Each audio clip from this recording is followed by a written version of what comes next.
नमस्कार, India news देख रहे हैं आप और मैं हूं आपके साथ सचिन दुबे। शुरुआत करेंगे इस वक्त की बड़ी और अहम जानकारी के साथ। बड़ी खबर आपकी टीवी स्क्रीन पर।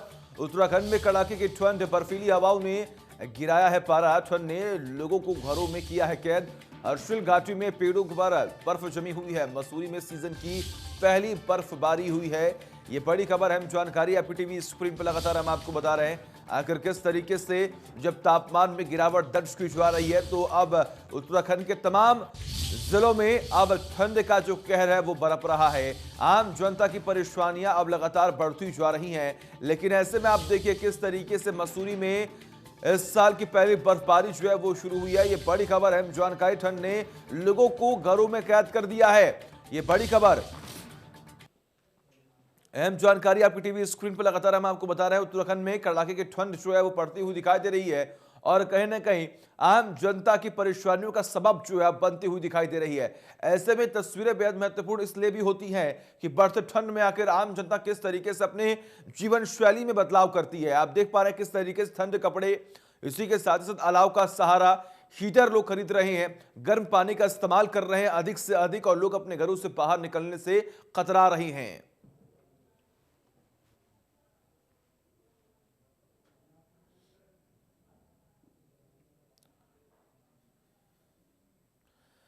और इस बीच में एक और बड़ी और अहम जानकारी से यहां पर रूबरू करा दें आपको, जहां पर उत्तराखंड में ठंड का जो असर है वो अब बढ़ता ही जा रहा है। उत्तराखंड में कड़ाके की ठंड पड़ती हुई दिखाई दे रही है। बर्फीली हवाओं ने गिराया है पारा। ये बड़ी खबर, अहम जानकारी आपकी टीवी स्क्रीन पर। ठंड ने लोगों को घरों में कैद करने के लिए मजबूर कर दिया है। हर्षिल घाटी में पेड़ों पर बर्फ जमी हुई है। इन तस्वीरों को देखकर आप समझ पा रहे होंगे किस तरीके से जितने भी पेड़ हैं वहां पर, वो उन पेड़ों के पत्तियों पर भी अब बर्फ जम चुकी है। और इसी के साथ साथ तापमान में गिरावट लगातार दर्ज की जा रही है और आम जनता की मुश्किलें जो हैं वो खास तौर पर बढ़ती हुई दिखाई दे रही हैं। आपकी नजरें जहां तक जाएंगी, अब उत्तराखंड के कई ऐसे जिले हैं जहां पर लगातार आपको चारों तरफ सिर्फ और सिर्फ सफेद चादर ही देखने को मिलेंगे। हर्षिल घाटी में पेड़ों पर अब बर्फ जमी हुई है। मसूरी में सीजन की पहली बर्फबारी हुई है। ये बड़ी खबर, अहम जानकारी लगातार हम आपको बता रहे हैं। ऐसे में अगर बात करें तो आखिर आम जनता किस तरीके से अपने जीवन शैली में बदलाव कर रही है, ये भी तस्वीर लगातार हम आपको दिखा रहे हैं। लोग गर्म पानी का ज्यादा से ज्यादा इस्तेमाल करने की पूरी कोशिश कर रहे हैं। ऐसे में खान पान में भी बदलाव लगातार किया जा रहा है। बच्चों को सुरक्षित कैसे रखा जाए इस बढ़ती ठंड में, इसके उपाय लगातार किए जा रहे हैं। और जैसा कि लगातार हम जिक्र कर रहे हैं कि गर्म कपड़े का इस्तेमाल जो है वो अधिक से अधिक किया जा रहा है। अलाव का सहारा लिया जा रहा है। लकड़ियां काट कर, कोयले का इस्तेमाल कर, अलाव का सहारा लेकर अपनी जीवन को किस तरीके से आगे बढ़ाना है, आम जनता पूरी कोशिश कर रही है।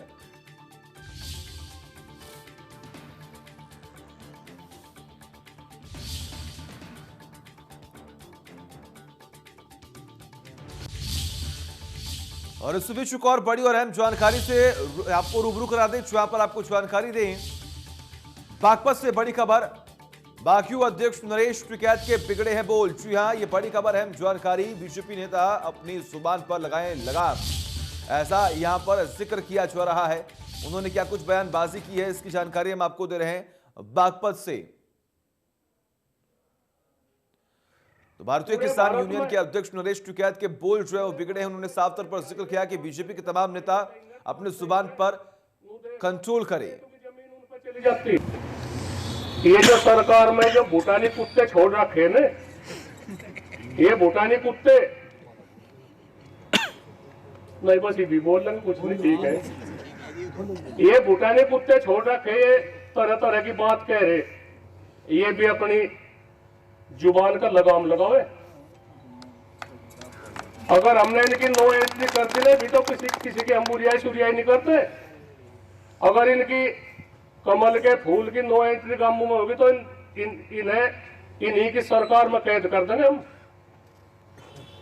ये भी कुछ नहीं बात है, भी इनका सम्मान कर रहे हैं हम, कुछ कोई ऐसी बात नहीं है कि भाई इनकी हम बुरियाई करते हो, पर ऐसी नहीं है भी अपनी जुबान लगाम लगावे, जुबान कर गलत सलत ना बोल रहे।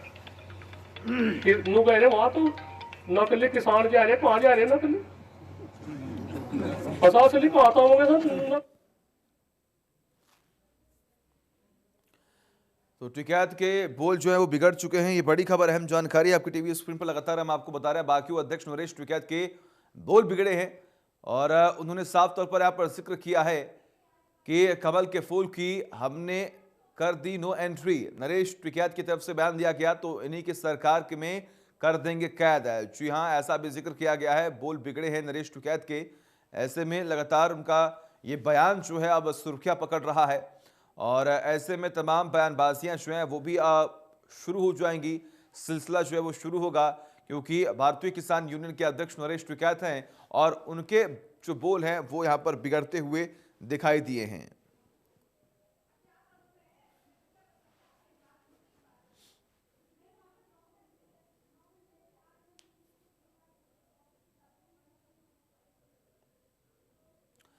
और इस बीच एक और बड़ी और अहम जानकारी, आप सांसद भगवंत मान का उत्तराखंड दौरा है। 2 दिवसीय दौरे पर आज उत्तराखंड पहुंचेंगे भगवंत मान। किसान न्याय यात्रा में होंगे शामिल। 5 विधानसभा क्षेत्रों में किसान न्याय यात्रा निकालेगी आप। ये बड़ी खबर, अहम जानकारी आपकी टीवी स्क्रीन पर। आप सांसद भगवंत मान का उत्तराखंड दौरा है। 2 दिवसीय दौरे पर आज उत्तराखंड पहुंचेंगे भगवंत मान और ऐसे में तमाम तैयारियों के साथ यहाँ पर पहुंच रहे हैं। किसान न्याय यात्रा में होंगे शामिल। ये बड़ी खबर, अहम जानकारी आपकी टीवी स्क्रीन पर लगातार हम आपको बता रहे हैं। 5 विधानसभा क्षेत्रों में किसान न्याय यात्रा निकाली जाएगी। 2 दिवसीय दौरे पर भगवंत मान जो है वो पहुंचे हैं और ऐसे में तमाम तैयारियों के साथ एक बार फिर से सरकार को घेरने की पूरी कोशिश में तैयार हैं भगवंत मान। ये बड़ी खबर, अहम जानकारी आपकी टीवी स्क्रीन पर लगातार अगर हम आपको बताएं तो कुछ दिनों पहले लगातार ये बयानबाजियां जो है वो काफी ज्यादा हद तक हो रही थी कि ये जो तीनों कृषि कानून लाए गए हैं वो बेहद बेकार हैं और आम जनता के साथ साथ किसानों के हित में नहीं है। लेकिन भाई दूसरी ओर अगर हम बात करें तो यहां पर किसान न्याय यात्रा का भी आयोजन किया जा रहा है और इससे कहीं ना कहीं सरकार को घेरने की पूरी कोशिश लगातार की जाएगी।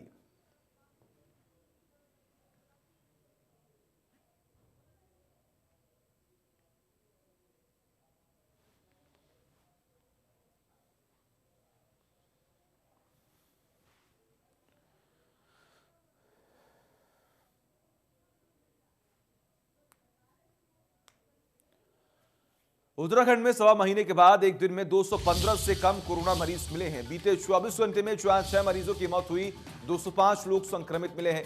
अब कुल संक्रमितों की संख्या 89,850 हो गई है। स्वास्थ्य विभाग के आंकड़ों के अनुसार सोमवार को 11,650 सैंपल नेगेटिव पाए गए। अल्मोड़ा और रुद्रप्रयाग जिले में एक भी संक्रमित नहीं मिला। देहरादून, नैनीताल समेत अन्य जिलों में संक्रमितों का आंकड़ा 100 से कम रहा। देहरादून जिले में 83, नैनीताल में 36, हरिद्वार में 20, उधमसिंह नगर में 17, चंपावत में 13, उत्तरकाशी में 12, पौड़ी में 8, चमोली में 7, बागेश्वर में 4, पिथौरागढ़ में 3, टिहरी जिले में 2 संक्रमित मिले हैं। ये बड़ी खबर, अहम जानकारी आपकी टीवी स्क्रीन पर लगातार हम आपको बता रहे हैं किस तरीके से उत्तराखंड में संक्रमितों की संख्या में कमी दर्ज की जा रही है और कहीं ना कहीं अब आम जनता को भी राहत मिलता हुआ दिखाई देगा। तमाम कोरोना वॉरियर्स लगातार 8 से 9 महीने तक बड़ी तत्परता से और बड़ी ही सतर्कता से आम जनता के बीच पहुंचे, उन्हें जागरूक किया, उन्हें बचाने की पूरी कोशिश की। आखिर वो अपने जीवन शैली में किस तरीके से बदलाव करे, इसको भी लेकर तमाम जनता को जागरूक किया गया और ऐसे में कहीं ना कहीं एक हद तक कोरोना से लड़ाई और जो जंग है वो आम जनता और इसी के साथ साथ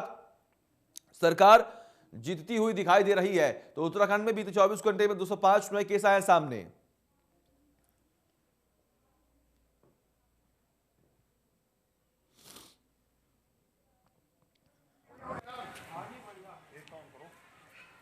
तो कुल संक्रमितों की संख्या 89,850 हो चुकी है।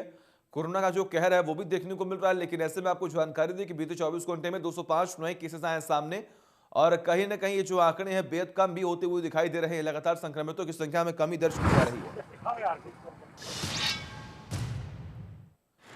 और पौड़ी में आम आदमी पार्टी की बैठक में 2022 विधानसभा चुनाव को लेकर विचार विमर्श किया गया। प्रदेश अध्यक्ष दिग्मोहन नेगी ने भाजपा सरकार पर तंज कसते हुए कहा कि 4 सालों में एक भी काम ऐसा नहीं किया गया जिसमें जनता उन पर दोबारा विश्वास कर सके। प्रदेश प्रवक्ता आशुतोष नेगी ने पौड़ी को एक खूबसूरत पर्यटन स्थल के रूप में विकसित करने की बात कही है। पौड़ी की तस्वीर लगातार हम आपको दिखा रहे हैं जहां पर 2022 विधानसभा चुनाव को लेकर चर्चाएं जो है वो काफी ज्यादा हो रही हैं। विधानसभा की तैयारी में जो आप है वो जुटी हुई है और ऐसे में अगर हम बात करें तो जमीनी स्तर पर जाकर कहीं ना कहीं आम आदमी पार्टी अपने संगठन को और भी मजबूत और अपनी छवि को सुधारने की पूरी कोशिश आम जनता के समक्ष करने की जा रही है।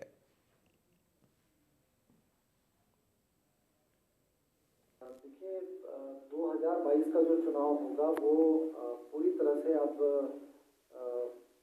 काम की राजनीति पर बात होगी, क्योंकि आम आदमी पार्टी अब उत्तराखंड में प्रवेश कर चुकी है और हम 70 सीटों पर इलेक्शन इस बार लड़ रहे हैं। मुख्य तौर पर हमारे पास शिक्षा, जो विगत 20 वर्षों में भारतीय जनता पार्टी और कांग्रेस ने, जैसा आप जानते हैं कि 10-10 साल दोनों ने राज करा, और आज शिक्षा की बदहाल स्वास्थ्य सेवाएं, पलायन, बेरोजगारी, सारे मुद्दे हैं। लगभग मुझे लगता है कि उत्तराखंड एक अकेला ऐसा राज्य है कि जिसमें 20 वर्ष के बाद इतनी बदहाली स्थिति शिक्षा और स्वास्थ्य की है। तो जनता में बड़ा आक्रोश है और लोग बुरी तरह से नकार रहे हैं अब भारतीय जनता पार्टी और कांग्रेस को, क्योंकि अब जुमलेबाजी से काम नहीं चलेगी। दोनों ने ही इस प्रदेश को लूटा है। आज भी अगर आप देखेंगे तो सरकार में मंत्री कांग्रेस के हैं और मुख्यमंत्री बीजेपी के हैं। तो कहीं ना कहीं जनता इस बात को समझ रही है कि आप चाहे कांग्रेस को जिताएं या भारतीय जनता पार्टी को, सरकार भारतीय जनता पार्टी की बननी है, क्योंकि कांग्रेस के विधायक बिक जाते तो उनकी क्रेडिबिलिटी खत्म है और कांग्रेस वैसे भी विलुप्ति के कगार पर है। तो कहीं ना कहीं ये जो चुनाव होगा वो वैसे भी बीजेपी और आम आदमी पार्टी के बीच में होगा। और जिस स्तर पर आज यूथ जुड़ रहा है, जिस स्तर पर हमारे साथ बूथ स्तर के कार्यकर्ता जुड़ रहे हैं, महिलाएं और बुजुर्ग और तमाम प्रदेश के बुद्धिजीवी लोग आम आदमी पार्टी का दामन थाम रहे, मुझे लगता है कि 2022 में अब आम आदमी पार्टी। और वहीं हल्द्वानी के इंदिरा नगर के कंपनी बाग में नगर निगम ने भारी फोर्स के साथ अतिक्रमण के खिलाफ बड़ा अभियान चलाया। कुछ लोग अतिक्रमण कर करोड़ों की 4 बीघा जमीन पर अवैध कॉम्प्लेक्स बना रहे थे। नगर निगम की नसूल भूमि पर बड़े पैमाने पर भूमाफियाओं की नजर पड़ी थी, लिहाजा आज नगर निगम ने भारी पुलिस बल के साथ मौके पर पहुंचकर जेसीबी से अतिक्रमण को ध्वस्त कर निर्माण का सारा सामान जब्त करने की कोशिश में है। हालांकि कार्रवाई कल भी की गई थी। मौके पर जानकारी मिली है कि कुछ भी भूमाफियाओं ने नगर निगम की निगरानी की इस जमीन को बेच भी दिया था, लिहाजा अब अधिकारी कार्रवाई की बात कर रही हैं। फिलहाल प्रशासन की इस कार्रवाई को देखते हुए भूमाफिया और अतिक्रमणकारियों में हड़कंप सा भी मचा हुआ है।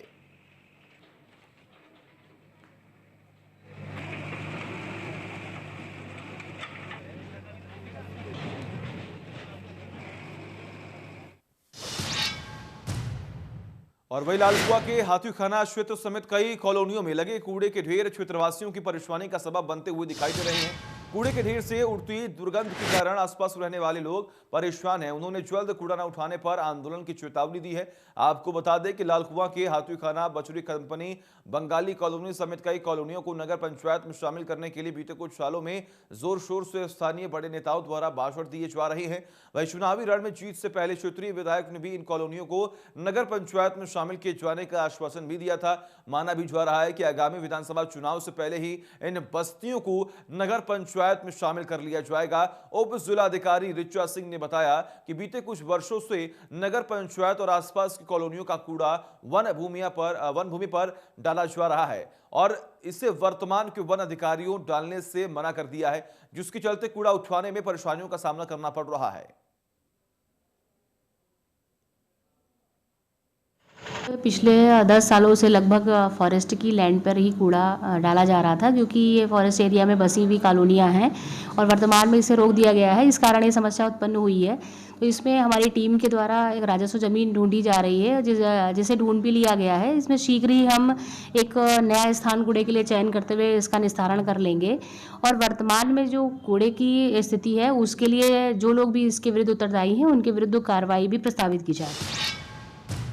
और रुड़की के भगवानपुर थाना क्षेत्र के गांव अमरपुर काजू में हाईकोर्ट के आदेश पर भारी पुलिस बल की मौजूदगी में खेतों में विद्युत लाइन के पोल लगाए गए।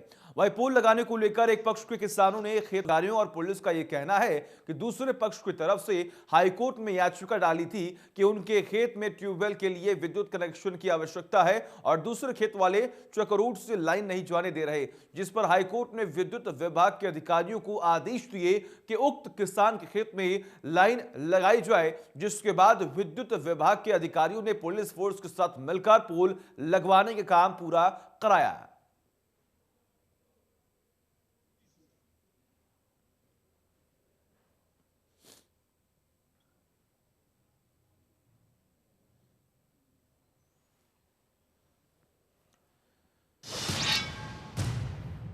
बीते दिनों धर्मनगरी हरिद्वार में हुए मासूम बच्ची के साथ रेप के बाद हत्या के चर्चित हत्याकांड में पुलिस को फरार अभियुक्त राजू यादव को गिरफ्तार कर उसे उत्तर प्रदेश के सुल्तानपुर से हरिद्वार के रोशनाबाद स्थित जिला न्यायालय में पेश किया गया। कड़ी सुरक्षा के बीच में न्यायालय उसे लाया गया, जहां कोर्ट के आदेश के बाद आरोपी को जेल भेज दिया गया। हरिद्वार के वरिष्ठ पुलिस अधीक्षक सेंथली अब्दुदई कृष्ण राज एस ने बताया कि आरोपी राजीव कुमार को पकड़ने के लिए 10 अलग अलग टीमों ने 5 राज्यों के 5-5 जिलों के साथ 300 होटल में दबिश दी थी। करीब 7 दिन की कड़ी मेहनत के बाद पुलिस के हाथ सफलता लगी। वहीं हरिद्वार पुलिस के ऊपर फरार अभियुक्त को गिरफ्तार करने का भारी दबाव भी था। अब अभियुक्त की गिरफ्तारी के बाद पुलिस ने चैन की सांस ले ली है।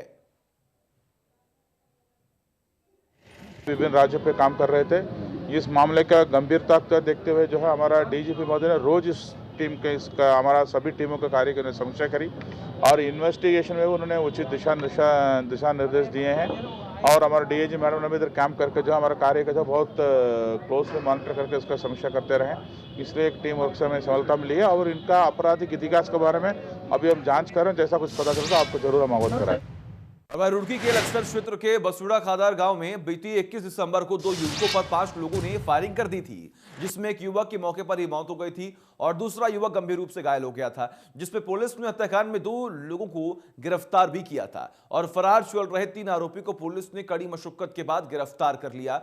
पकड़े गए आरोपियों के पास से हत्या में प्रयोग किए गए हथियार बरामद कर लिए गए हैं। एसएसपी हरिद्वार की ओर से पुलिस टीम को 25,000 रुपए का इनाम देने की घोषणा भी की गई है।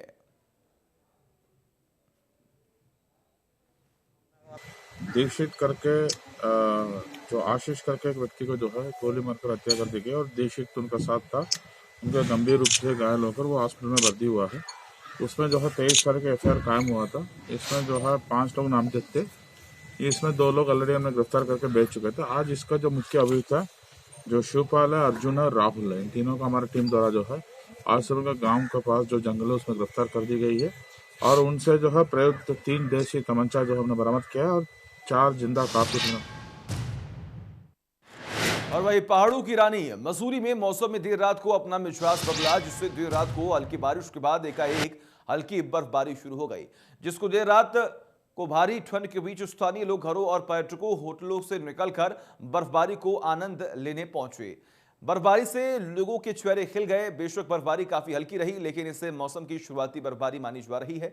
वहीं मसूरी में बदलते मौसम में अनुमान जताया जा रहा है कि नए साल में लोगों को तोहफा मिल सकता है।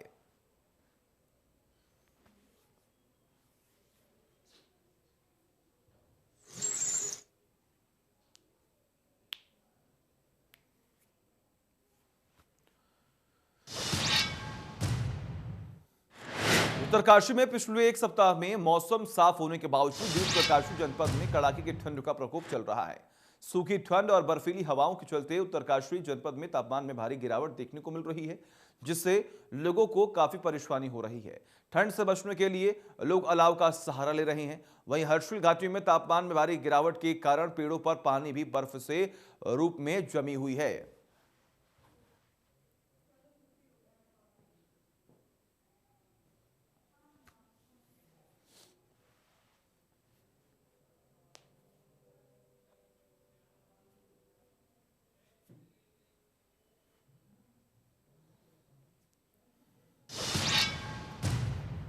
हरिद्वार में मासूम बेटियों के मुख्य आरोपी को पुलिस ने 1 हफ्ते के बाद गिरफ्तार कर लिया। फिर भी लगातार बेटियों के हत्यारों को फांसी दिए जाने की मांग लगातार उठ रही है।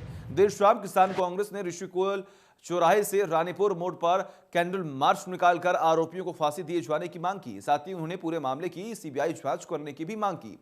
किसान कांग्रेस कमेटी के प्रदेश अध्यक्ष सुशीला राठी के नेतृत्व में निकाले गए कैंडल मार्च में विधायक ममता राकेश, जिला पंचायत के उपाध्यक्ष राव अफाक सहित बड़ी संख्या में कार्यकर्ताओं ने भाग लिया। इस मौके पर सुशील राठी ने हत्यारों को फांसी और मामले की सीबीआई जांच करने की मांग भी की है।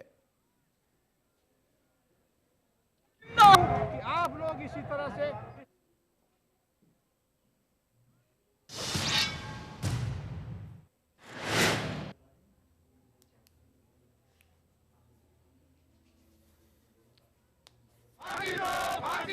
बेटी के हत्यारों को फांसी दो। इस्लाम शर्मिंदा है, तेरे कातिल जिंदा है। इस्लाम शर्मिंदा कि आप लोग इसी तरह से इस लड़ाई को